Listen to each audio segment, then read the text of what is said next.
Reflexões masculinas sobre a mulher e o amor, Nessa Alita. O sofrimento amoroso do homem, volume 4. Advertência. Esta obra deve ser lida sob a perspectiva do humor e da solidariedade, jamais da revolta. Este livro ensina aos homens a arte da desarticular e neutralizar as artimanhas femininas no amor e como preservar-se contra os danos emocionais da paixão, não podendo ser evocado como incentivo ou respaldo a nenhuma forma de agressão.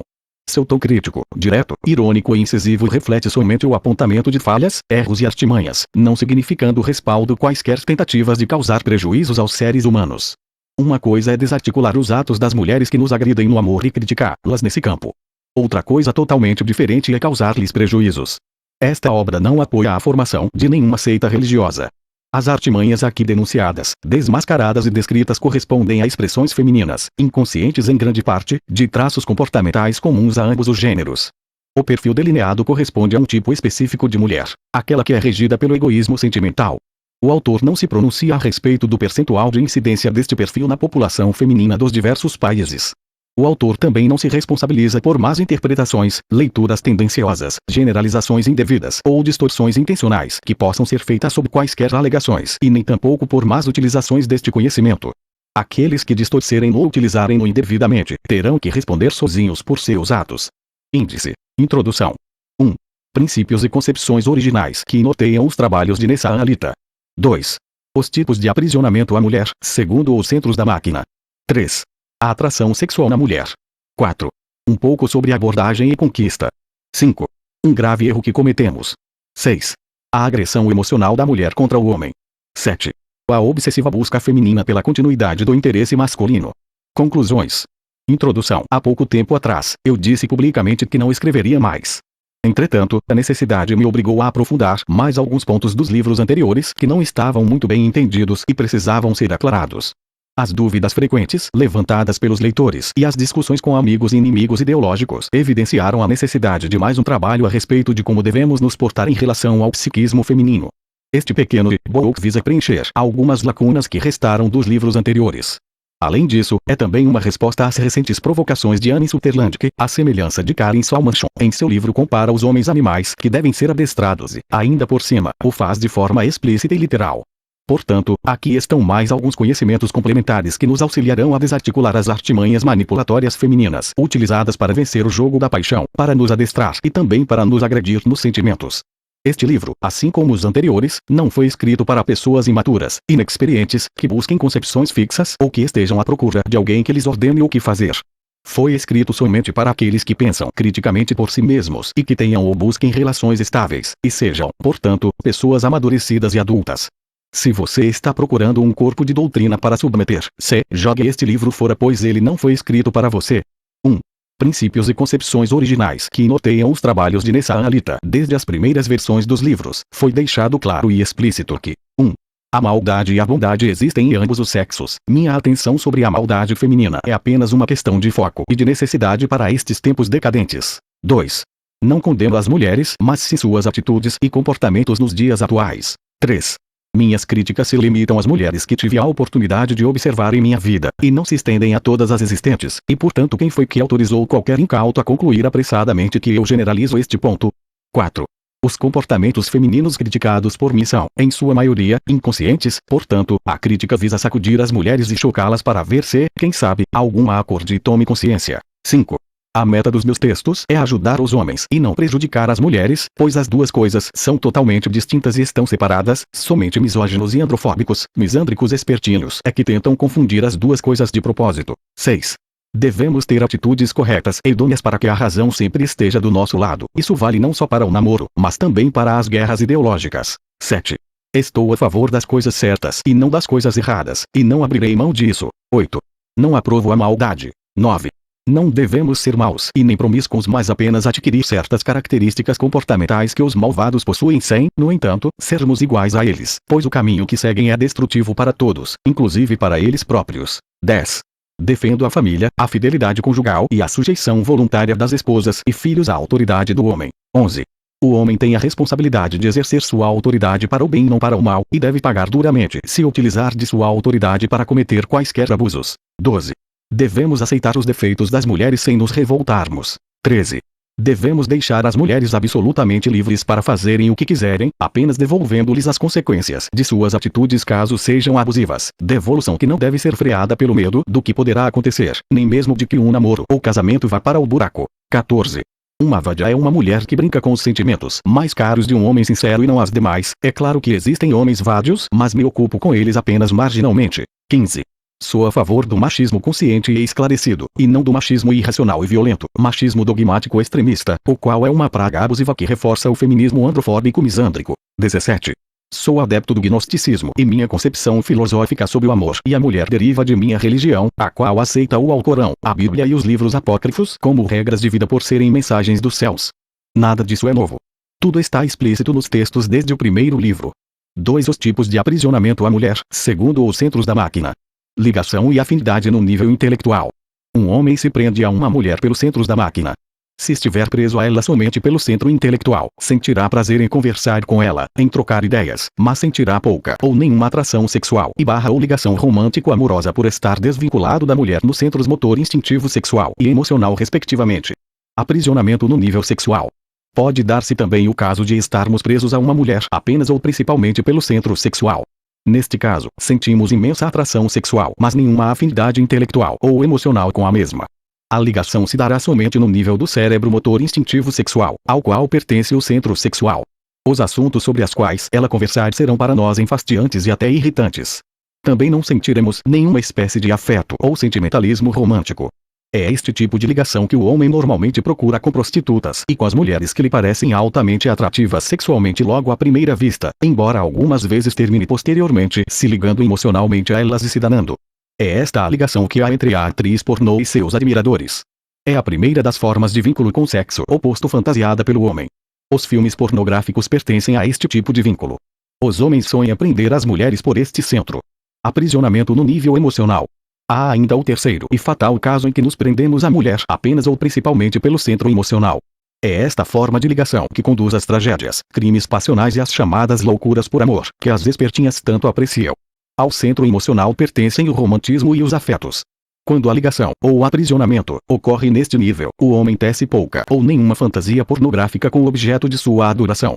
Ela é vista mais como uma deusa, cuja vontade não pode ser nem mesmo levemente contrariada. Contrariá-la e afrontá-la são considerados sacrilégios. Trata-se de um servilismo, o estado miserável do apaixonado. As espertinhas tentam incessantemente nos jogar neste estado, devido às garantias materiais e psicológicas que o mesmo lhes proporciona, mas ao mesmo tempo sentem aversão se nos deixarmos cair tão baixo. Então há aqui uma contradição curiosa. Elas sentem aversão justamente por aqueles que cedem às suas pressões no sentido de cair no apaixonamento, pressionam o homem para apaixonar-se mas se sentem repelidas assim que ele cede a esta pressão e se entrega. Em outras palavras, elas se sentem repelidas por aqueles que fazem tudo o que elas querem, ou acreditam conscientemente querer, e atendem às suas exigências. Eis uma contradição. Como podemos pressionar alguém para fazer algo e detestá-lo assim que ele nos atende? Há aqui uma óbvia ingratidão, visível para o homem e negada veementemente pela mulher. Tudo isso pertence ao centro emocional, são jogos de sentimentos. Como a inteligência emocional feminina costuma ser maior do que a masculina, os machos costumam perder esta guerra ou jogo e caem no desespero. Daí os surtos de cólera, fúria e os crimes passionais. Normalmente, a fantasia feminina gira em torno dos vínculos por este centro. Ela sonha vincular, pelo centro emocional, os machos que estejam no topo da hierarquia masculina. É claro que a intenção não é altruísta. Em seus sonhos, não são elas que se submetem e sim eles. Ela sonha com o domínio exercido neste campo. Descobrir por qual centro nos ligamos. Assim, a ligação costuma ser mais acentuada em um centro do que em outros. Temos que observar em nós mesmos qual é o tipo de ligação que estabelecemos com uma mulher para que possamos nos libertar. Devemos descobrir por qual centro estamos ligados primeiramente, secundariamente etc. A ligação é uma prisão. O vínculo é uma dependência, já que a ausência da mulher provoca sofrimento. É uma prisão, pois o sofrimento da abstinência somente é aliviado com a aproximação da mesma e a satisfação dos impulsos sentidos nos centros. Um homem e várias mulheres. Um homem polígamo normalmente está vinculado por centros diferentes a cada uma de suas mulheres. Esta cozinha bem, cuida dele como um filho e o prendeu pelo centro instintivo, instinto filial. Aquela é uma deusa do sexo e o aprisionou pelo centro sexual. Uma terceira será afetuosa, meiga e carinhosa, aprisionando pelo centro emocional. A quarta poderá ter grande afinidade intelectual e será sua grande amiga, ainda que de vez em quando eles se relacionem sexualmente, pois sempre há alguma atração, ainda que pequena, nos demais centros que não sejam o principal que origina o envolvimento. O tipo de vínculo pode ser visto nos sonhos. A natureza dos sonhos que tivermos com mulheres poderá revelar por qual centro nos vinculamos. Se sonharmos que as abraçamos, beijamos ou simplesmente as vemos, mas tudo for carregado por intensa emoção, o sonho indicará que o vínculo é emocional. Se sonharmos que estamos transando em um sexo selvagem, o sonho indicará que o vínculo é pelo centro sexual. Se sonharmos que apenas conversamos profundamente sobre qualquer assunto, indicará que o vínculo se dá pelo centro intelectual. Vínculos opostos em centros diferentes. Pode dar-se o curioso caso, algumas vezes, de uma pessoa odiar outra e, ao mesmo tempo, sentir-se atraída sexualmente por ela. A aversão será sentida no centro emocional e a atração será sentida no centro sexual. Em situações assim, a atração sexual costuma ser violenta. Um homem poderá sentir raiva intensa de uma mulher mas, a despeito disso, desejá-la fortemente para o sexo. Se for um misógino, odiará todas as mulheres. Por outro lado, se a pessoa que odeia for uma mulher androfóbica/misândrica, odiará todos os homens, talvez por não se sentir desejada. Se a contradição é extrema, o sexo chega a ser utilizado como forma de agressão ao outro. É por isso que muitos homens misóginos e mulheres misândricas são heterossexuais e não homossexuais. 3. A atração sexual na mulher. Como opera a atração sexual feminina? A mulher também possui um centro sexual e sente atração sexual, embora sua tônica seja muito mais emocional e menos sexualizada e genitalizada do que a do homem. O impulso sexual feminino é desencadeado muito mais a partir da atuação do centro emocional do que da ação direta sobre o centro sexual. É por isso que, se um homem tocar o órgão sexual de uma mulher sem estar autorizado, será rechaçado violentamente, ao contrário de uma mulher que toque o órgão sexual de um homem sem estar autorizada. Aquilo que para ele é uma agradável surpresa, para ela é uma grave ofensa. A atração de uma mulher por um homem é muito mais motivada por necessidades e impulsos do seu centro emocional do que pelo gosto do sexo em si. Em outras palavras, os machos gostam mais do sexo em si por si do que as mulheres, as quais buscam o sexo por outras razões. As necessidades emocionais que as motivam a buscar o sexo são segurança material, sentir-se protegida, elevação da autoestima e vitória sobre as rivais. Portanto, a mulher se prende ao homem pela via do centro emocional. Quando suas necessidades emocionais estão excitadas mas não satisfeitas, ela o persegue e faz tudo o que pode para conseguir mantê-lo preso a si. Quando o homem se deixa prender, essas necessidades emocionais se satisfazem e ela perde o interesse, de maneira análoga à do homem após estar satisfeito sexualmente no coito. Inconscientemente elas desejam um pai. O modelo de homem que o inconsciente feminino solicita está vinculado à figura paterna. Nas lembranças da mulher, normalmente, o pai liderava, comandava, protegia, ordenava que fosse para a cama, que tomasse o remédio na hora certa, proibia que se associasse com más companhias e tomava muitas outras medidas para o bem dela. A figura do pai era temível mas oferecia segurança. São estas mesmas sensações que ela procura, agora adulta, em um homem. Aqueles que, ao invés de assumirem o lugar simbólico do pai no imaginário da mulher, tentarem fazer o contrário, submetendo-se ao seu comando e se oferecendo prontamente para servi-la, como faziam os homens tontos na Idade Média, não proporcionará as sensações intensas necessárias ao apaixonamento. Se for aceito como companheiro, será exclusivamente com a função de escravo emocional. Sendo o pai o primeiro referencial masculino da mulher, ele modela diretamente seu critério seletivo para a escolha dos homens, destinados a serem vistos como modelos ideais de machos fecundantes. Não era o pai o macho ideal de sua mãe, ao menos em teoria e segundo os padrões idealizados. A mulher necessita sentir-se desejada e amada. Para além do critério seletivo, entretanto, há nelas uma imensa necessidade egoísta de sentirem fortemente desejadas e amadas pelo maior número possível de homens, para que possam rejeitá-los. Esta sensação funciona como um termômetro por meio do qual elas podem medir e regular a autoestima, já que a autoestima feminina depende da aprovação social e da vitória sobre as mulheres rivais. Quanto mais desejada for uma mulher, tanto melhor se sentirá e mais elevada será sua autoestima. Quanto mais puder rejeitar pretendentes, tanto mais feliz ficará. A recíproca também é verdadeira. Portanto, isso não significa que elas queiram realizar o ato sexual com todos os homens e nem tampouco que elas gostem de sexo, mas apenas que a sensação de serem desejadas e amadas as deixa infladas, por se sentirem as mais gostosas da terra e melhores do que suas rivais. Não é, de modo algum, uma necessidade altruísta, visto que o impulso de corresponder automaticamente ao desejo e amor masculinos inexiste. Na verdade, é o contrário. O impulso primeiro é o de rejeitar os perseguidores e contar isso para todo mundo, principalmente para as outras mulheres. Esta hipótese explica por que as espertinhas fogem e nos rejeitam quando as perseguimos, mas nos perseguem quando as rejeitamos de forma resoluta e decidida por considerá-las sem nenhum atrativo ou insuportáveis. A respeito deste pormenor, Eliphas Levi escreveu: Dado tal conhecimento transcendental da mulher, existe uma seguinte manobra a se levar a cabo para atrair sua atenção. Esta manobra consiste em não ocupar-se com ela ou fazê-lo de modo a humilhar seu amor próprio, tratando-a como uma menina e não deixando nem sequer entrever a ideia de cortejá-la. Então os papéis serão trocados. Ela tudo fará para te tentar, ela te iniciará nos segredos que as mulheres mantêm reservados, ela se vestirá e se despirá diante de ti, dizendo coisas como estas: nós dois estamos entre mulheres, aqui estamos entre velhos amigos, não vos temo, vos não sois um homem para mim, etc, etc. Depois ela observará teus olhares e se os surpreender tranquilos, indiferentes, se sentirá ultrajada, se aproximará de ti com um pretexto qualquer, te roçará com seus cabelos, deixará que seu penhoar se entreabra, até mesmo constata-se em circunstâncias tais algumas se arriscarem a um assalto, não por ternura mas por curiosidade, por impaciência e porque se sentem excitadas. Levi, 2001, 1855, p. 338. Tratar como uma menina significa não fazer caso de suas opiniões caprichosas e nem levar em consideração suas reclamações, impertinências e juízos, além de liderá-la para o seu próprio bem e repreendi-la com seriedade por suas traquinagens. Ao ser tratada como uma menina por um homem que não lhe dá muita atenção, ela é atingida na vaidade e no orgulho, pela ausência de interesse sexual masculino, e também é atingida no critério seletivo, desenvolvido desde a infância pela observação do pai, o qual passa a ser ativado. Movida por múltiplos sentimentos simultâneos, desejo de vingança, curiosidade, necessidade de rejeitar, busca do macho fecundante, necessidade de segurança e de proteção, etc., a mulher então se insinua sem entender direito por que o faz. Quando cair em si, já estará se oferecendo. Porque elas preferem os maus.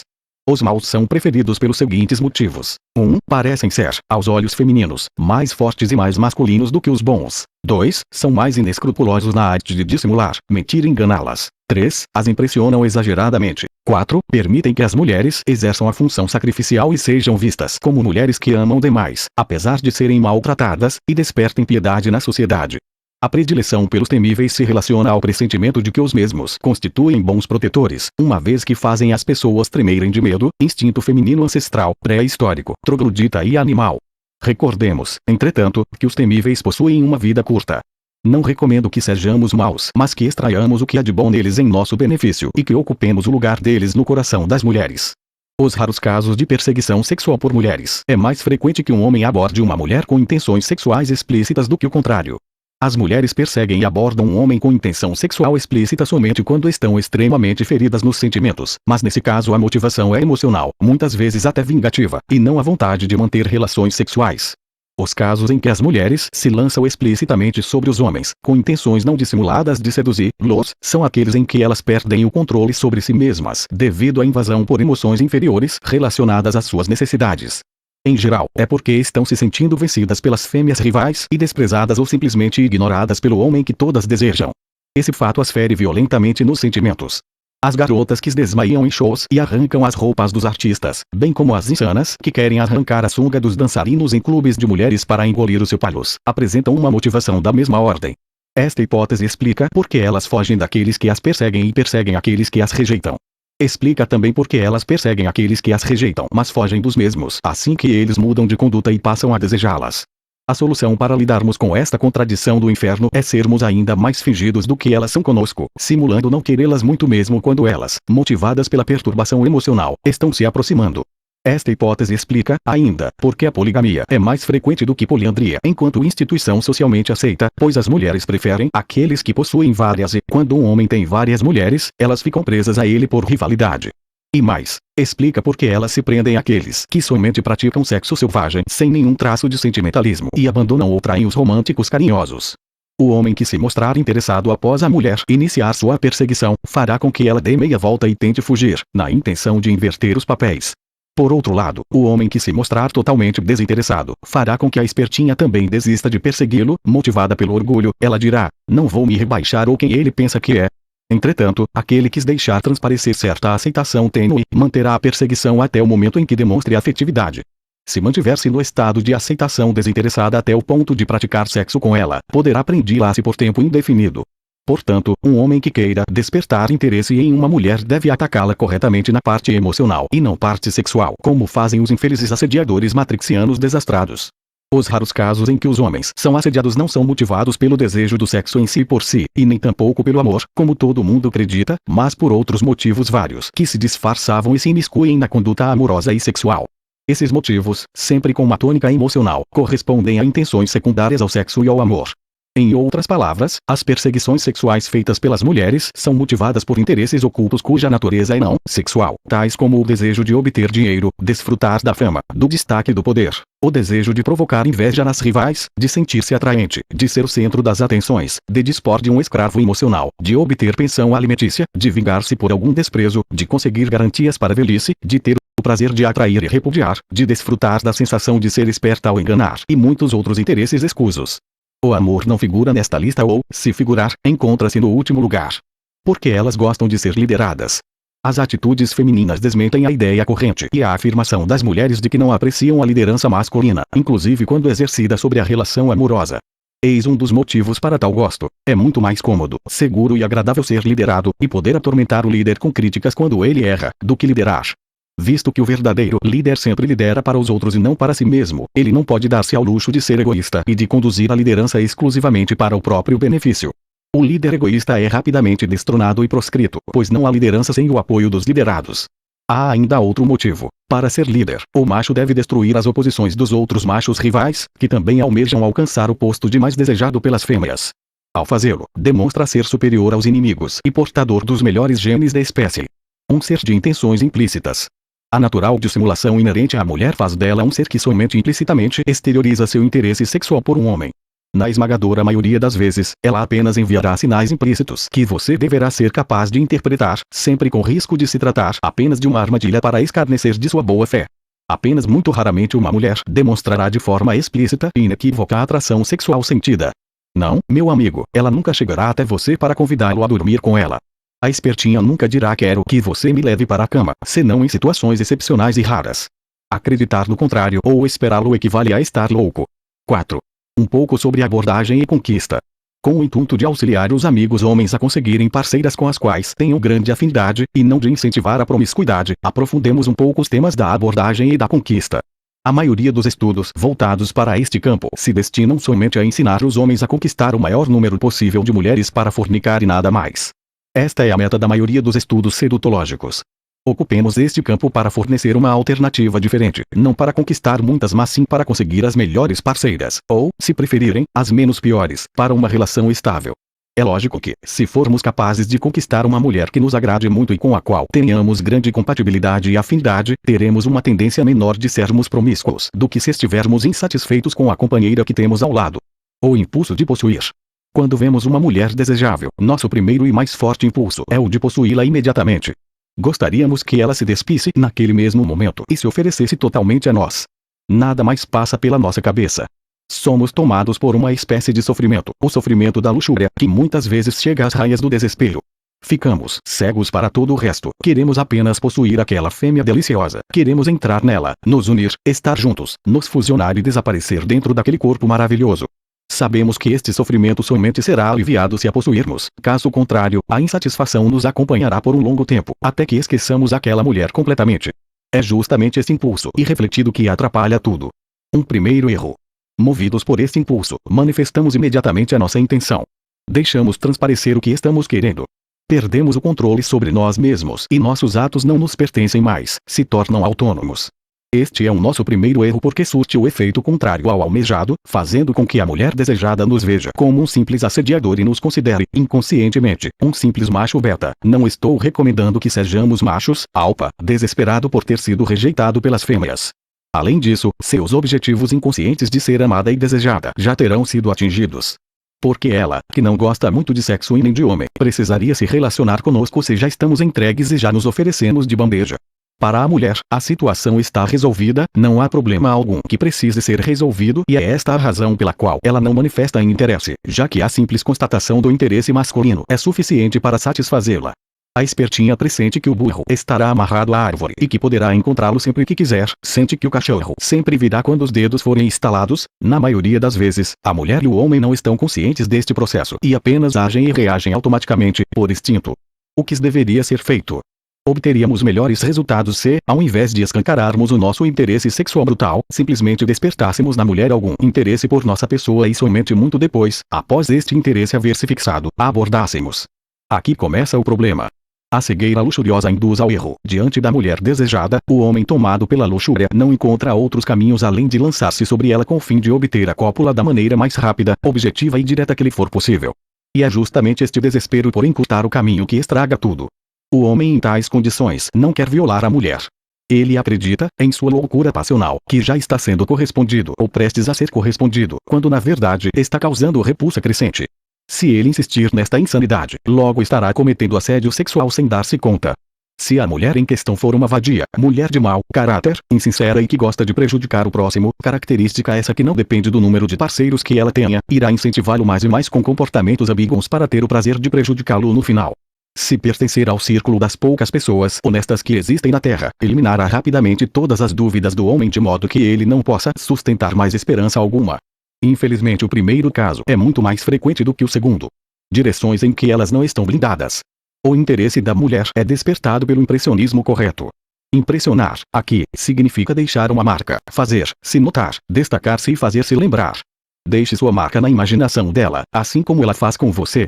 Uma mulher facilmente impressiona um homem com sua beleza, carinho e voluptuosidade, mas um homem nunca impressionará uma mulher com esses mesmos atributos. Também não as impressionará com cartas de amor, flores, exibicionismos e nem, normalmente, com presentes, a menos que esses valham bilhões de dólares. As espertinhas estão muito bem guarnecidas, blindadas e dessensibilizadas neste campo. Mas não estão blindadas em outros. Basicamente, as pessoas são impressionadas por seus medos e desejos. Imaginemos que a blindagem emocional seja um círculo. Pois bem, nenhum ser humano, a menos que tenha dissolvido totalmente o ego, é absolutamente invulnerável ao fascínio e ao impressionismo ao longo de todo esse círculo. Elas podem até ser insensíveis às cartas, às declarações de amor e de interesse sexual, mas não o são em relação ao dinheiro, ao mistério, à afronta resoluta de suas convicções, à relevância a um segundo plano em benefício das rivais, à desatenção exclusiva por parte de um homem, ao desprezo por sua beleza, ao medo de uma tempestade ou outros perigos etc. Nestes campos, a vulnerabilidade delas é total, assim como a nossa é no que se refere à oferta de carinho e de sexo e à beleza voluptuosa. E é por aí que podemos deixar a nossa marca diferenciante, contra-manipulando a artimanha que visava nos atrair. Se você demonstrar ser realmente capaz de protegê-la contra seus medos, não seja uma fraude porque senão ela irá infernizá-lo, e barra-o realizar os seus desejos, ainda que sejam desejos mesquinhos como os de vingar-se de você, submetê-lo pela paixão e escravizá-lo, terá aberto a guarda da espertinha para deixar a sua marca.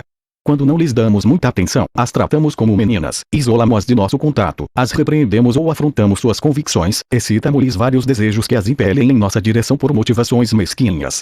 Não estamos ensinando manipulação, mas sim a desarticulação do ato manipulatório feminino, o qual visa despertar em nós o desejo para nos atrair com más intenções, sendo a mais irritante a de nos rejeitar em seguida. Muitas vezes, somente com o ato de estar presente trajando determinadas roupas já se demonstra inequivocamente a intenção feminina de manipular a mente masculina para excitar o desejo. Some-se a isso olhares, posturas corporais, expressões faciais e tons de voz, sempre com a única intenção de atiçar a luxúria do macho para que sofra com a insatisfação. Sobre atingir os sentimentos femininos. Antes que as nazifeministas disparem acusações caluniosas e bobas, devo esclarecer que, aqui, a palavra atingir significa alcançar e influenciar. Esta palavra não é usada em nenhum sentido de violência ou agressão. A questão que mais intriga os representantes do sexo masculino é: o que devo fazer para atingir os sentimentos de uma mulher corretamente, de modo a despertar nela o interesse por mim? Não podemos dar uma resposta específica e nem tampouco uma fórmula mágica, mas podemos dar algumas respostas gerais. Antes de mais nada, você deve saber quais são os comportamentos que despertam e mantêm a atração da mulher. A grosso modo, poderíamos apontá-los como segue: 1. Assumir uma certa cara de mal, com cuidado para não cair no ridículo. 2. Olhar de forma penetrante, séria e destemida. 3. Manifestar pouco ou nenhum interesse pela existência dessa mulher. Se você escancar a sua intenção sexual ou amorosa, ela fica satisfeita e foge. 4. Dar atenção às outras mulheres, que são as que não te interessam. 5. Dar a entender que você tem várias mulheres lindas disponíveis e interessadas em você. 6. Cometer um ato súbito ou defender uma ideia que a deixe espantada, ou seja, a horrorização calculada, mencionada por Eli Paslev, 2001, 1855, e também no filme It, Conselheiro Amoroso Tenant, 2005. Se agir assim, a resistência provavelmente será quebrada e a espertinha se tornará acessível ou tentará ser amistosa. Se ela tentar ou se mostrar aberta a um contato, não se empolgue, fale com ela de forma curta e grossa, em tom de voz firme, grave e decidido, como se não desse muita importância àquilo. Em segundo lugar, você não pode esquecer que elas são trapaceiras no amor. Astutas como são, elas não dão agulhada sem dedal. Embora se mostre amistosa, a espertinha estará somente esperando o momento de comprovar o seu interesse para tentar inverter os papéis e induzi-lo a correr atrás dela. É por isso que você deve se manter sempre meio distante e meio fechado, não sendo muito amável. Apesar de meio acessível ao contato, deve ser meio impenetrável e incompreensível. Quando perceber que ela está aberta ao contato o suficiente, você deve tocá-la sem nenhum medo, porém de forma sutil e despretensiosa. Deve fazê-lo com certa dose de hipocrisia, como se não pensasse nisso, tal como escreveu Eli Paslev, 2001, 1855. Aqui, novamente os medos da rejeição e do atraiçoamento podem interferir. Dizem que Aleister Crowley se gabava de ser capaz de fazer qualquer mulher se apaixonar por ele em questão de minutos e atribuía isso a um poder sobrenatural. Minha opinião é a de que ele simplesmente aplicou os ensinamentos do mestre Eli Paslev à sua maneira, horrorizando e impressionando as mulheres com toda aquela história boba de pacto com o diabo e satanismo. Ao acreditarem que ele era realmente um ser demoníaco encarnado vindo das profundezas do inferno, elas sentiam um misto de pavor, atração sexual e impotência. Bem, Crowley usou o conhecimento para promiscuir-se fornicando e com certeza agora deve estar pagando por isso. É claro que uma estratégia como esta somente funcionaria com mulheres religiosas e seria ridiculamente inútil se aplicada a mulheres convictamente ateístas, as quais fariam chacota do pretenso sedutor. Neste caso, o que as impressionaria seria mais uma autoridade científica, ou pelo menos uma superioridade neste campo. Por outro lado, se a mulher for uma feminista fanática, será impressionada se o macho se mostrar superior a ela em conhecimentos no campo das relações de gênero, ainda que o odeie ou ataque por ter uma opinião divergente. Se ele for interiormente o mais poderoso dos dois, afrontá-la e destruir todos os seus argumentos, ela não lhe resistirá no final. Na maior parte das vezes, o despertar do interesse sexual feminino por um homem é diametralmente contrário a todas as sugestões dadas nesse sentido pela mídia e pela literatura. Quando acreditam que as mulheres se citam com romantismo, os matrixianos, pobres vítimas de lavagens cerebrais, despejam toneladas de cartas de amor e as afogam em caminhões de buquês, desencadeando a aversão ao invés da atração. Quando esses infelizes acreditam, para piorar ainda mais sua situação, que as mulheres se citam com a manifestação de interesse sexual por parte do homem, passam a persegui-las por todas as partes, esperá-las no trabalho, assediá-las, lançar-lhes cantadas românticas ou maliciosas e, em casos extremos, até chegam a tentar tocá-las em partes proibidas sem autorização. O resultado é que geram ódio, nojo e repulsa. É assim que intensificam sua própria desgraça até a catástrofe total, pois o resultado de uma concepção errada sobre o feminino é sempre um desastre. Como despertar o interesse? A primeira forma é comportar-se como se não lhe dessemos importância, não nos ocupando com ela e nem sequer notando sua existência, por um tempo. Isso chamará a atenção dela para você, que será notado por este diferencial. A segunda forma é comportar-se da forma mais masculina possível. Sentar-se, andar, mover-se, vestir-se e falar como um macho de verdade, evitando toda efeminação nos modos. Uma fala curta e direta, um olhar firme, uma voz grave, um semblante sério, quase temível, são imprescindíveis. Convencer silencioso e não tagarela. Procedendo assim, o interesse inicial dela por você terá aumentado pelo menos um pouco. Considerando que você possui boas intenções, é melhor que ela se sinta atraída por você do que por algum vadio que seja imprestável e sem escrúpulos, não acha?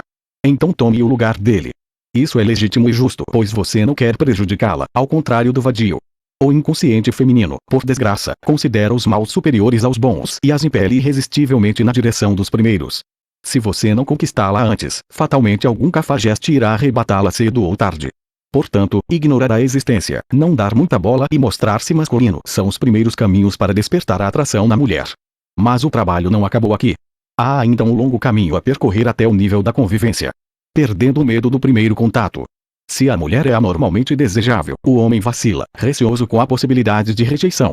Não é a mulher o fator do medo, já que é desejável, mas sim a rejeição.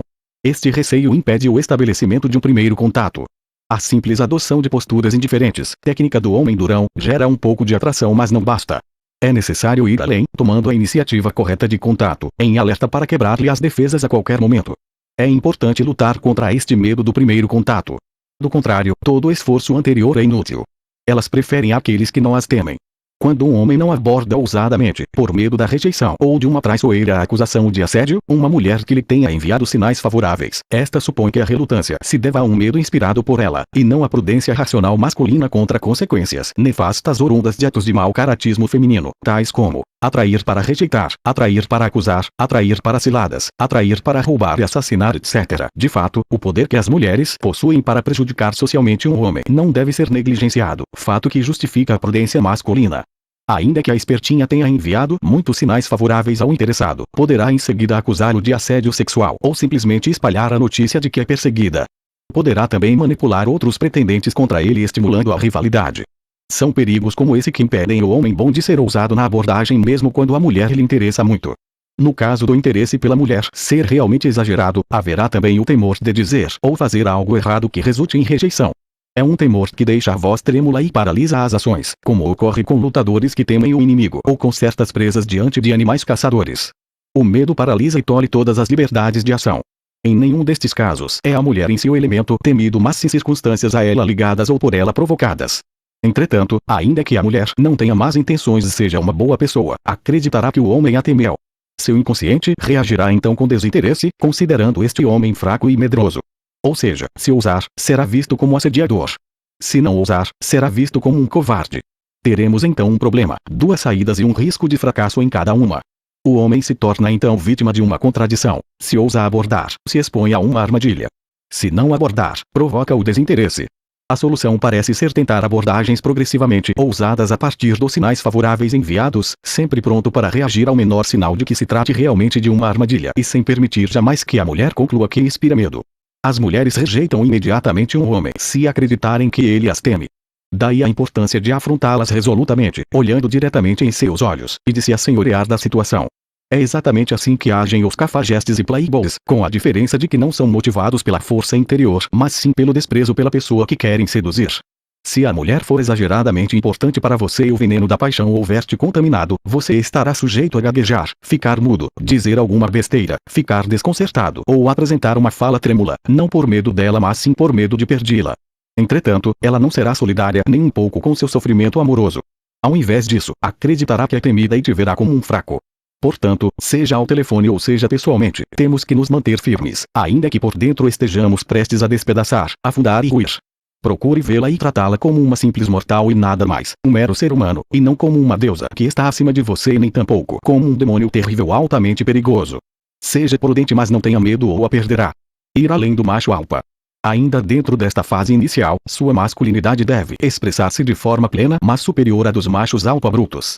Isso quer dizer que você deve ir muito além do macho alfa. O macho alfa humano comum é agressivo, forte, liderante, mas tem uma inteligência voltada para coisas inferiores e imbecis, o que faz com que a mesma seja limitada e condicionada. O macho alfa somente pensa em poder e fornicação, vontade de poder e impulso sexual. Você deve ser superior a eles em autodomínio, compreensão, capacidade de encontrar soluções, calma, serenidade interior, altruísmo, etc. Em suma, lutar para se elevar espiritualmente acima das bestas humanoides, sejam elas alfa ou beta.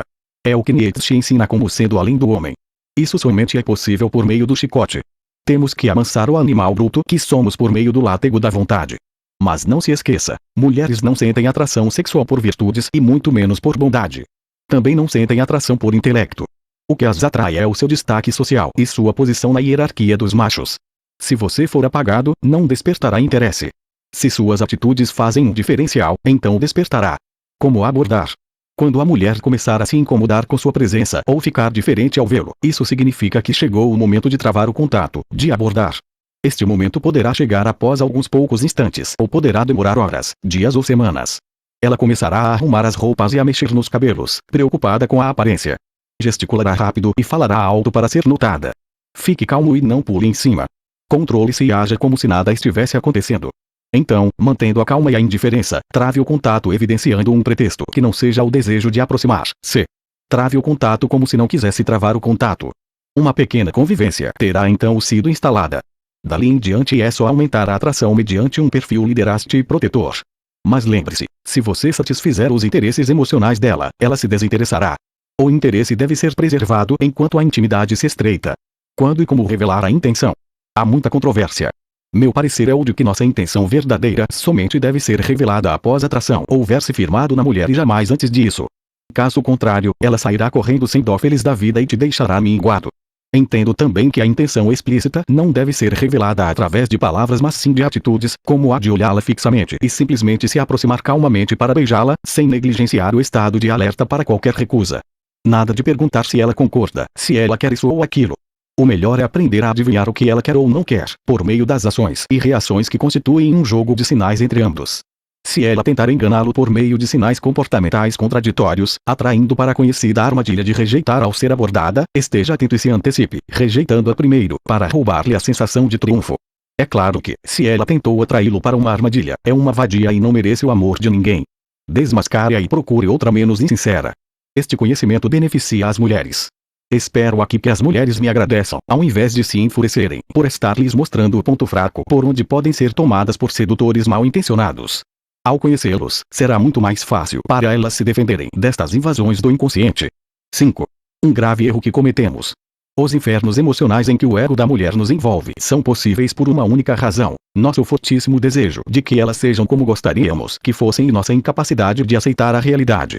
Gostaríamos que elas fossem diferentes do que são e este é o nosso erro capital. Gostaríamos que as mulheres fossem espontaneamente fiéis, sinceras, que valorizassem a virtude, que retribuíssem o amor com amor, que sentissem aversão pelos maus, que não se sacrificassem pelos cafajestes, que não se entregassem aos imprestáveis, que se sentissem plenas na companhia dos homens de bom caráter.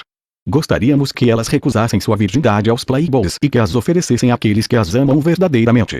Gostaríamos ardentemente que elas fossem sinceras nos sentimentos, que nos compreendessem, que não fugissem de nós ao perceberem que estamos apaixonados, que não nos atraíssem com a simples intenção de nos rejeitar, que não brincassem com os nossos sentimentos, que dessem mais valor a nós do que aos parentes e amigos do seu círculo social estúpido, que se dedicassem a nós como nos dedicamos a elas, e muito, muito mais. É justamente esse o nosso erro e ele às vezes é fatal. As expectativas que criamos geram um inferno na medida em que conflitam com a realidade. Como possuem um ego bem vivo, as mulheres são completamente distintas desse modelo ideal. A mulher idealizada dos nossos sonhos não existe, é uma farsa, uma mentira. Aquele que não aceita esta realidade enlouquece cedo ou tarde. Cedo ou tarde será chocado pelos fatos, e seus sonhos matrixianos absurdos serão despedaçados pela realidade que será violentamente lançada em seu rosto. Aqueles que não saem da ilusão antecipadamente e por vontade própria, por meio da dissolução do eu, normalmente não suportam o choque da realidade. É quando podem sofrer os sustos nervosos tais como a Bateria-de-Man síndrome. Somente aqueles que dissolveram todas as expectativas pueris e idílicas, que se tornarão capazes de aceitar a crua realidade da perversidade do ego feminino, e também do masculino, mas aqui estamos tratando do ego das mulheres, sem se debaterem contra o inevitável, é que são capazes de conviver com as mulheres sem enlouquecer e sem se auto-destruírem. A morte do nosso ego é a morte das expectativas, dos desejos e também dos sonhos e ilusões. A dor emocional provém da oposição entre realidade e desejo. Quando aceitamos conscientemente o inevitável, e não desperdiçamos esforços esmurrando facas, deixamos de sofrer porque passamos a viver em sintonia com a realidade, e não com mentiras.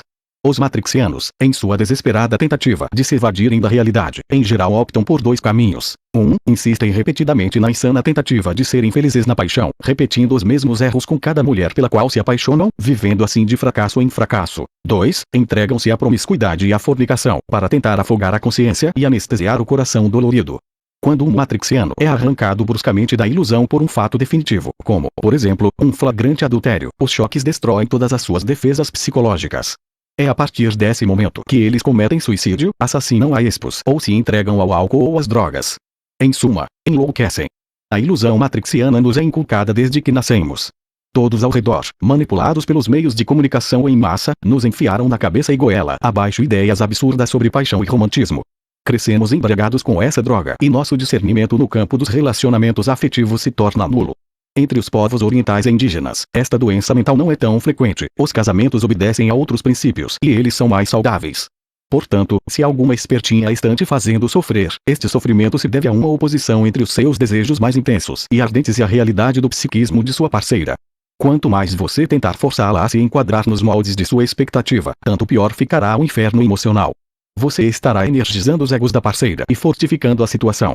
Se você aceitar tudo, chegará um momento em que a relação estará prestes a ir para o buraco. As coisas chegarão à beira do precipício. É nesta hora que você descobrirá quem realmente é a pessoa que você tem ao lado e saberá se ela tem limites ou não. Descobrirá qual é o termômetro da espertinha e até onde ela suporta a bagunça que provocou. Não estou recomendando a ninguém que contribua para o fim da relação, mas sim que não se debata contra o fim da relação. Não perca o tempo apontando uma arma para a parceira, tentando obrigá-la a ser diferente. Vá com ela, use a técnica do jiu-jitsu psicológico, não force contra. Isso não significa que você deva arcar com as más consequências das pilantragens amorosas. A aceitação permite a devolução das consequências. Aquele que não sabe aceitar segura o rojão e a bomba explode em sua mão. As trapaças amorosas, se aceitas e levadas ao extremo, possuem más consequências para a própria pessoa que tomou a iniciativa de executá-las, as quais podem ser sintetizadas como sendo o desprezo, a perda da estima e da admiração por parte da pessoa que está consciente de ter sofrido a trapaça, bem como de todo e qualquer compromisso e fidelidade. A pessoa que trapaceia o parceiro está assinando um atestado de imprestabilidade e autorizando-o a fazer tudo o que quiser. Está dizendo: veja, não sirvo para nada, sou uma pessoa imprestável, e você não deve me respeitar de forma alguma. O trapaceiro se oferece para ser desrespeitado. Esta é a má consequência de sua desonestidade, a qual pode lhe ser devolvida caso a outra pessoa simplesmente aceite suas trapaças e lhe informe que está consciente delas e que, a partir daquele momento, a desonestidade passou a ser a regra da relação. Se, por exemplo, uma mulher deixa de cuidar do esposo para sair com amigas e sabemos que as amigas costumam acobertar e facilitar o adultério, ele está moralmente autorizado a encontrar outra mulher para preencher aquele tempo. É claro que não recomendo o adultério e sim a separação definitiva. Mas isso não necessita, no caso do esposo trocado pelas amigas, ser feito logo na primeira vez, pois pode dar-se o caso da mulher corrigir-se após receber uma boa lição. Quando me refiro à aceitação total, estou me referindo à aceitação do que a parceira queira fazer com sua própria vida, mas não com a nossa, obviamente. Há um limite para a tolerância. Devemos deixá-la livre para fazer o que quiser com sua vida, mas não com a nossa vida. Todas as artimanhas, trapaças, mentiras, provocações, atraiçoamentos, torturas mentais, ludibriações, manipulações e outras formas de agressão emocional ficam neutralizadas quando as aceitamos conscientemente. Os efeitos colaterais dessas atitudes retornam à própria espertinha sem que façamos quase nada. A aceitação deve ser real e não simulada. Não simule para si mesmo e nem se auto-engane. A verdadeira aceitação resulta da compreensão, não é um comportamento forçado. Esta é a única forma de desarticular os infernos, aceitando-os. Mas para isso, temos que dissolver todas as expectativas. Portanto, a convivência com a parceira é um ginásio psicológico, do qual podemos sair felizes, livres e vitoriosos ou derrotados.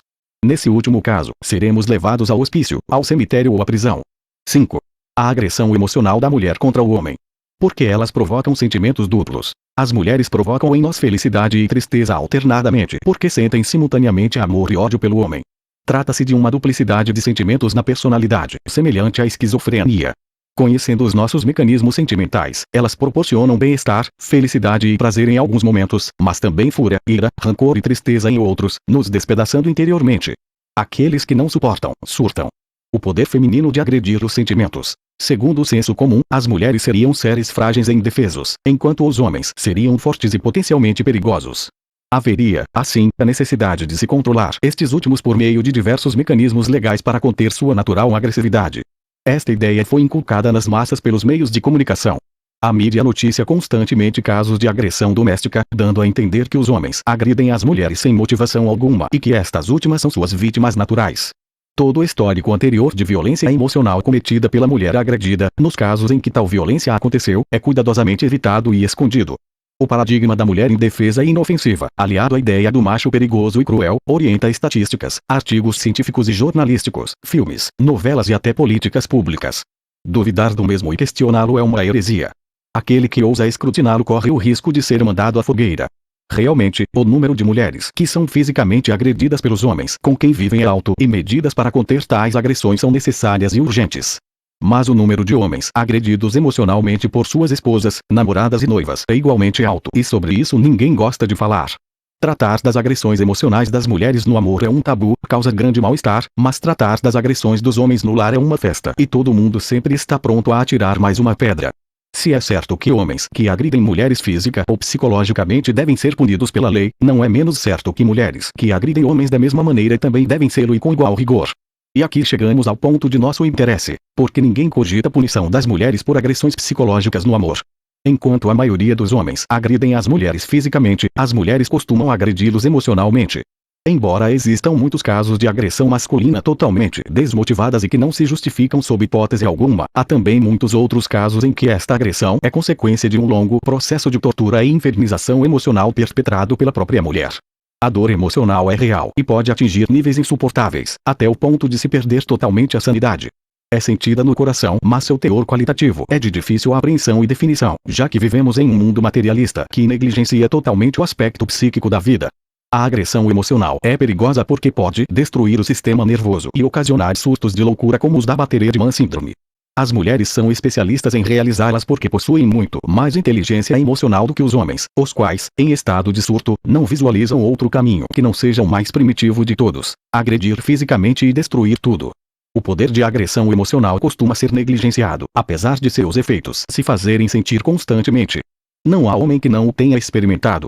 Entre as formas de agressão emocional perpetrada por mulheres contra homens, podemos citar: casar-se e recusar-se a cumprir as obrigações de esposa, mentir, comportar-se de forma a deixar a fidelidade em dúvida, sair e não dar satisfações, dedicar-se mais às amigas e ao trabalho do que ao lar e ao esposo, depreciar o marido na frente dos outros, não permitir que o ex-marido veja os filhos, cometer adultério, viajar sem o marido frequentemente, prometer e recusar sexo, exigir fidelidade sexual do homem mas recusar-se a satisfazê-lo sexualmente, trocar o companheiro por outras pessoas, simular tentativas de suicídio, paquerar outros homens e negá-lo a despeito das evidências, encher a cabeça do esposo de dúvidas, gastar todo o seu dinheiro com inutilidades, fazer exatamente aquilo que ele não quer para exasperá-lo, repudiá-lo ao ser abraçada, rejeitá-lo como pegajoso após ter exigido ou permitido que ele se apaixonasse, induzi-lo a se apaixonar para transformá-lo em um escravo, ser fria e distante, comportar-se de forma dissimulada para confundi-lo, romper com a relação mas comportar-se de forma a dar esperanças de retorno etc. Embora tudo isso pareça às mulheres pouca coisa, não é visto assim sob a ótica masculina.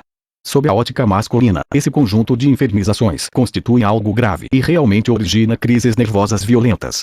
Independentemente de gostarmos ou não ou de acharmos que os homens são infantilizados ou não por darem importância a estes aspectos da vida amorosa, o fato é que aquilo que é importante para o homem parece bobagem para a mulher e vice-versa. Ainda assim, ela consegue feri-lo certeiramente nos sentimentos. A gama de atos que constituem violência emocional na relação amorosa é tão grande que teríamos que preencher todo um livro para descrevê-los minuciosamente em sua totalidade. A grosso modo, porém, podemos sintetizá-lo em 3 categorias e dizer que aquilo que mais fere e enfurece o homem na relação amorosa são as indefinições, as dissimulações e as contradições do comportamento feminino. O ser humano necessita de certezas para manter-se emocionalmente saudável, principalmente no campo amoroso. Os comportamentos indefinidos, dissimulados e contraditórios roubam a certeza e ocasionam o estresse emocional e mental com resultados altamente prejudiciais ao casal, mas principalmente ao homem, uma vez que não existem leis que o protejam contra a agressão psicológica de suas companheiras. As certezas de que o homem necessita para manter-se saudável são, principalmente, a certeza de fidelidade da parceira e de ser correspondido por esta, no campo amoroso e sexual. As dúvidas que o atormentam são a suspeita de estar sendo enganado e trapaceado neste campo. Para o homem, o sexo e o amor, embora estejam separados, são extremamente importantes e ele não suporta traiçoamento em nenhum dos 2 campos. A simples ideia de poder estar sendo trocado já constitui um inferno astral. A razão disso é que o macho humano contemporâneo é tão territorialista quanto no tempo das cavernas e nunca deixará de sê-lo, pois não se pode suprimir ou negar os instintos. A mulher também possui instintos trogloditas, mas ninguém quer de admiti-lo para não perturbar o mito da deusa inofensiva e indefesa. Entre as várias formas de agressão emocional que podem ser cometidas contra os homens por suas mulheres, as mais destrutivas são as que se inserem no âmbito da fidelidade conjugal. Isso deveria ser levado muito mais a sério pelos psiquiatras e psicólogos. Geralmente, o fim do casamento e a separação atingem o homem violentamente no coração, inclusive porque quase sempre é ele quem sai de casa e não fica com a família. A separação, o fim da família e a união da ex-esposa com o amante, por muitos anos ocultado, são o barril de pólvora. O desdém da adúltera é o estopim. O resultado é um surto psicótico. O psicopata que sequestra os próprios filhos e a esposa, os assassina e depois comete suicídio, não nasce do dia para a noite. Se gesta ao longo de vários anos de exposição a muitas formas de violência no nível dos sentimentos. Se fosse um simples caso de mau caratismo ou pilantragem cruel, ele jamais se suicidaria, simplesmente fugiria para bem longe. O suicídio indica que o infeliz enlouqueceu e quer ficar com os seus familiares para sempre, no outro mundo. Está correto punir os maridos que agridem fisicamente suas esposas. Mas não está correto deixar impunes as esposas que agridem emocionalmente os seus maridos. Se queremos acabar com a violência doméstica entre casais, não podemos deixar que subsista nenhuma das suas causas, e a agressão emocional perpetrada pela mulher é uma dessas causas. 6. Algumas artimanhas femininas infernizantes. A artimanha de desaparecer subitamente. Você está feliz da vida com sua namorada. Tudo anda bem e ela está se comportando maravilhosamente. Então você baixa sua guarda, confiante de que ela está sendo absolutamente sincera e de que não irá atraiçoá-lo. Subitamente, sem um menor aviso, ela desaparece, não te procura mais e ou não atende mais as suas ligações e nem telefona. Você caiu em uma armadilha. Ela estava apenas esperando o momento certo de se afastar para que você sofresse. Por dias ela te observou e se comportou para instalar confiança. Você foi cevado como um peixe e agora o anzol foi puxado. A espertinha está te testando, quer ter certeza de que o peixe está bem fisgado. Se você correr atrás, cairá ainda mais fundo na servidão passional. Se não correr atrás, sente que a perderá. Qual foi o seu erro? Ter se deixado embriagar pelos momentos bons. O que fazer agora? Vejo 2 possibilidades. A primeira é afrontar interiormente a angústia e o tormento que estão te corroendo vivo. A dor emocional que te oprime provém da paixão e a paixão é totalmente interior. Aquele que vence a paixão dentro de si e desenvolve a vontade, consegue vencer esses cabos de guerra simplesmente desaparecendo. A segunda é alcançá-la por algum meio e encurralá-la através de um ultimátum. Ambas são dolorosas e nenhuma pode garantir o retorno de sua amada. De modo algum sugiro que se humilhe perseguindo-a desesperadamente, porque isso irá piorar tudo. Se você houvesse se comportado corretamente, ela não teria te sabotado traiçoeiramente desta forma. Ela te pilantrou porque percebeu que você começou a se entregar. Se não houvesse se entregado, a espertinha estaria até agora tentando te convencer a fazê-lo e estaria ao seu lado, já que é somente isso o que as prende a nós, a tentativa de nos induzir à entrega do coração. A artimanha de sabotar e fingir que nada está acontecendo. De repente sua namorada fica esquisita, fria, distante e te trata de forma diferente. Você fica grilado e sua mente dispara pensando mil coisas. A espertinha nega que haja algo estranho, se faz de desentendida e age como se nada estivesse acontecendo. Você a interroga e quer arrancar uma explicação à força. Quanto mais discutem, mais quente fica o inferno. Observe-se, você está comunicando, com este comportamento, que ela te fisgou pelos sentimentos. Sem perceber, está dizendo: veja, estou desesperado de paixão, preciso do seu carinho e de sua atenção mais do que tudo nesta terra. Você é a mais gostosa do mundo. Acontece que é justamente isso o que ela está querendo ouvir para se afastar mais ainda. A espertinha quer te testar, mais uma vez.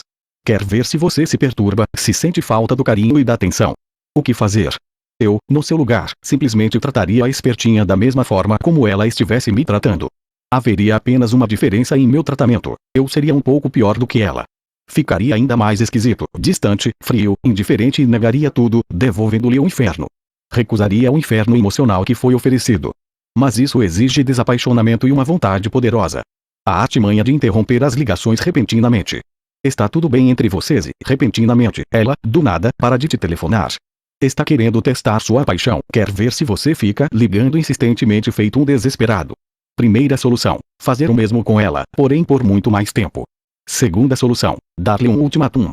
Terceira solução: ignorá-la para sempre e arrumar outra mulher melhor. Seu erro: não ter antes estabelecido um prazo máximo de dias para que ela te ligasse, além do qual ficaria definido que ela resolveu terminar o relacionamento. A artimanha de terminar a relação mal resolvida.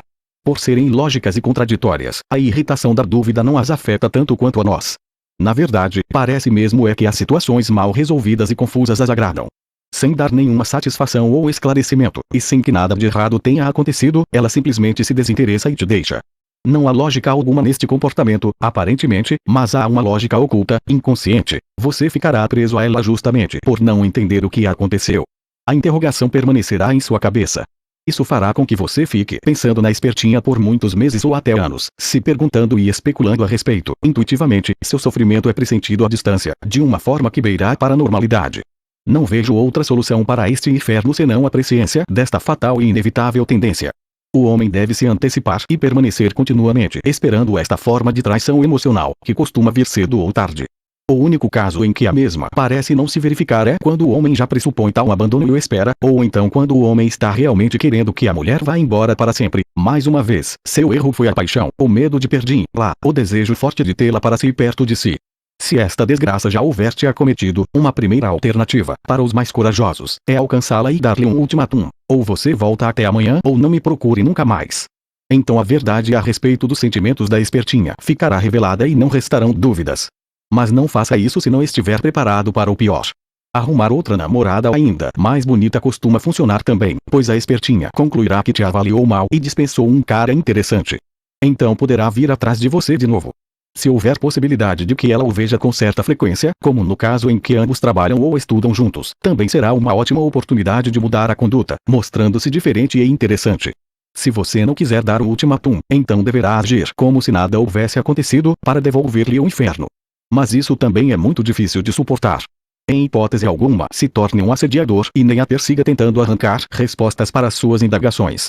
A perseguição polariza ainda mais a situação em favor da espertinha e contra você. Lembre-se, no amor elas são absurdas, então não busque coerência. Aceite o absurdo e se adapte. Nem elas mesmas sabem se explicar sem confundir ainda mais a situação. Se não houver paixão, não haverá sofrimento. Quando ela desaparecer traiçoeiramente, você simplesmente virará as costas e partirá para outra. Penso que nenhum ser que atraiçoa aos sentimentos sinceros de outro merece qualquer forma de consideração ou importância, a menos que se arrependa e mude de conduta. Aquele que atraiçoa aos sentimentos sinceros do próximo está simplesmente confessando que é uma pessoa sem valor. A artimanha de provocar amor e ódio. Ela te trata como uma bola de ping-pong. Te agrada e te enfurece alternadamente ou até simultaneamente. Faz aquilo que você odeia e também aquilo que você adora. As intenções são conhecer seus limites e medir até que ponto você pode ser manipulado. A espertinha quer saber quais são os limites de sua fúria, quer medir sua febre e também testar formas de te acalmar. Como ensinou Karen Salmanchon, ela está adestrando o cão, amansando a fera.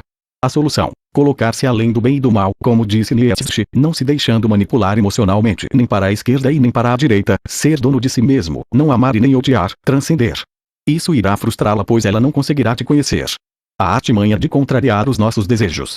Ela se comporta bem enquanto te observa. Quando comprova que você está gostando muito dela e descobre o que te agrada e o que te desagrada, ela começa a fazer exatamente o que você não quer.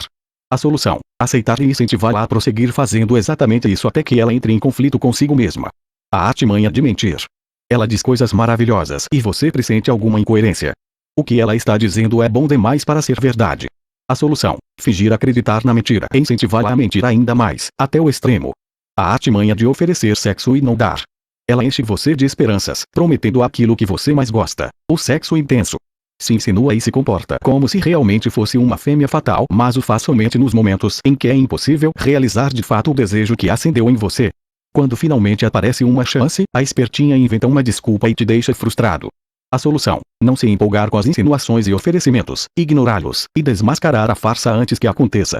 Também ajuda nunca mais abordá-la sexualmente, apenas aceitá-la quando ela vier até você, para que suspeite fortemente que foi dispensada da função sexual. A artimanha de provocar a agressão física. Esta é uma das piores de todas. A mulher provoca o homem de várias maneiras, fazendo tudo o que ele detesta, com a intenção de irritá-lo mais e mais, para induzi-lo a perder o controle e agredi-la. As motivações podem ser várias: querer chamar a atenção das pessoas, testar a força física ou auto-controle do homem, sentir a emoção de vê-lo perder a cabeça, dar uma de coitadinha perante vizinhos e familiares, ter motivos para exigir o fim do relacionamento, sentir-se protegida por outros homens induzidos a defendê-la devido ao escândalo, curtir a adrenalina alta etc. Jamais caia nesta armadilha. Fique bem longe deste tipo de mulher. Se topar com uma bruxa dessas, simplesmente se isole e a abandone silenciosamente, sem discutir. Tais casos são irrecuperáveis. 7. A obsessiva busca feminina pela continuidade do interesse masculino. Vamos desenvolver agora algumas implicações da confusa e mal explicada teoria da continuidade de Francesco Alberoni, S/B. Alberoni foi um gênio ao detectar a continuidade no erotismo feminino, mas, infelizmente, suas explicações falham no que concerne à clareza. Da forma como ele explica em sua teoria da continuidade, o leitor é levado a crer que a mulher está permanentemente interessada em dar sexo e dar amor, o que é falso. A realidade é justamente o contrário. A mulher quer que ambos lhe sejam oferecidos, e não tomados, continuamente para que possam ser rejeitados, ou seja, almeja a continuidade do interesse masculino, quer receber constantemente provas de que o homem está interessado em sua pessoa. Não quer oferecer sexo e amor em tempo integral. A contradição comportamental visa a continuidade. O comportamento feminino ambíguo, que comunica interesse e desinteresse simultâneos, almeja manter a continuidade do interesse masculino. A preservação da continuidade do interesse, e não a satisfação deste interesse, é a mais importante, se não única, meta de toda a conduta desconcertante, baseada no envio de sinais contraditórios. A contradição preserva o desejo. O interesse masculino é preservado pela conduta feminina contraditória, porque esta não permite que o desejo se satisfaça e, ao mesmo tempo, o impede de ser direcionado a uma fêmea rival. A conduta contraditória prende o desejo a quem a adota. Podemos inverter o jogo da perseguição adotando posturas contraditórias, ao invés das comuns condutas masculinas coerentes. A conduta coerente extingue o desejo. Quando a mulher age de forma absolutamente coerente e definida, manifestando apenas interesse ou desinteresse, de forma clara, explícita e totalmente inequívoca, podem acontecer uma entre duas coisas. 1. No caso da mulher estar interessada, as investidas do homem serão aceitas, seu desejo será satisfeito e o interesse masculino será momentaneamente perdido. 2. No caso da mulher não estar interessada, as investidas do homem serão rejeitadas claramente, não restarão dúvidas, ele não perderá mais seu tempo feito um trouxa e irá atrás de outra. Em ambos os casos, a continuidade dos desejos será perdida. É por isso que as espertinhas evitam a conduta definida a todo custo. E é por isso também que somos nós que as perseguimos em busca de sexo e não o contrário. Se soubéssemos jogar com a indefinição, seriam elas que nos perseguiriam. Trata-se de uma inteligência emocional egoísta e negativa. Não há limite. Na busca obsessiva pela continuidade, valerá tudo: mentiras, trapaças, torturas mentais e emocionais, infernizações com dúvidas, traições, adultérios etc. O que interessa aqui é preservar a continuidade do interesse do homem, a despeito dos sofrimentos que isso lhe cause. A dissimulação está no próprio cerne da conduta contraditória que preserva a continuidade.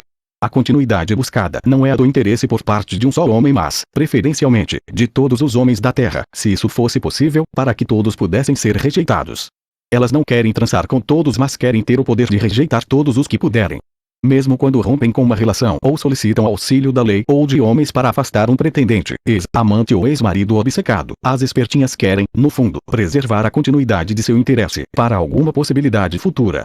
Ainda que o queiram bem longe, o querem ainda assim interessado. Por isso, enviam sinais subliminares que preservam a esperança do infeliz enquanto assumidamente afirmam que não o querem mais. É claro que toda esta mecânica é inconsciente na maioria das vezes, mas ainda assim é real. Combater fogo com fogo. Quando for absolutamente impossível convencê-las a ter uma conduta coerente e clara, impossibilidade esta muito frequente, a única solução que nos restará será superá-las neste campo, sendo ainda mais contraditórios do que elas são conosco. Mas para tanto, é necessário desapego e desapaixonamento totais. A conduta masculina costuma ser clara e definida, o que permite às espertinhas saberem com certeza matemática quais são os nossos reais interesses e sentimentos. O ideal seria que os sinais que enviamos fossem contraditórios, pendendo mais para a demonstração de desinteresse do que de interesse, mas ainda assim alternando conforme as situações e necessidades que se apresentem. O desejo de continuidade pode mobilizá-las. É o desejo da continuidade que impulsiona uma mulher a se mobilizar e ir atrás de um homem que a rejeitou ou que é destacado e não nota a sua presença. É também este mesmo desejo que faz com que elas fujam daqueles que as perseguem e que não demonstrem interesse algum por aqueles que já se mostram antecipadamente interessados por elas, tais como maridos dedicados, namorados sinceros e todo homem bem-intencionado em geral. Neste caso, a inércia e a fuga feminina se devem ao fato deste desejo já ter sido satisfeito pelo homem inexperiente. Se o homem já se mostrou interessado, para ela as coisas estão resolvidas. Por que haveria de se dar ao trabalho de despertar-lhe o interesse? Conclusões. Ao concluirmos este último volume, esperamos que o leitor tenha compreendido o que segue abaixo. A única forma de fazer frente aos problemas amorosos é um estado emocional sóbrio. A paixão é um grande prejuízo. A atração sexual sentida pela mulher difere qualitativamente da atração sentida pelo homem e seu desejo é muito menos genitalizado. Nem todas as mulheres são indefesas. Nem todos os homens são bons.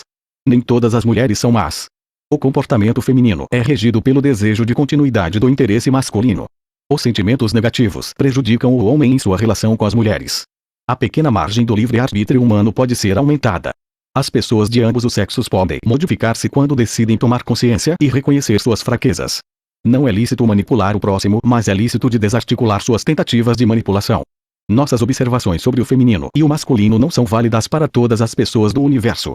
Quando utilizamos expressões como espertinhas, essas mulheres, as mulheres, tais mulheres etc., estamos nos referindo unicamente àquelas que não foram excluídas do perfil que nos interessou esmiuçar.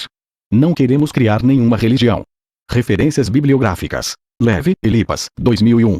Dogma e Ritual de Alta Magia, Edson Bini, trad. São Paulo, Madras. Originalmente publicado em 1855. 5 edição.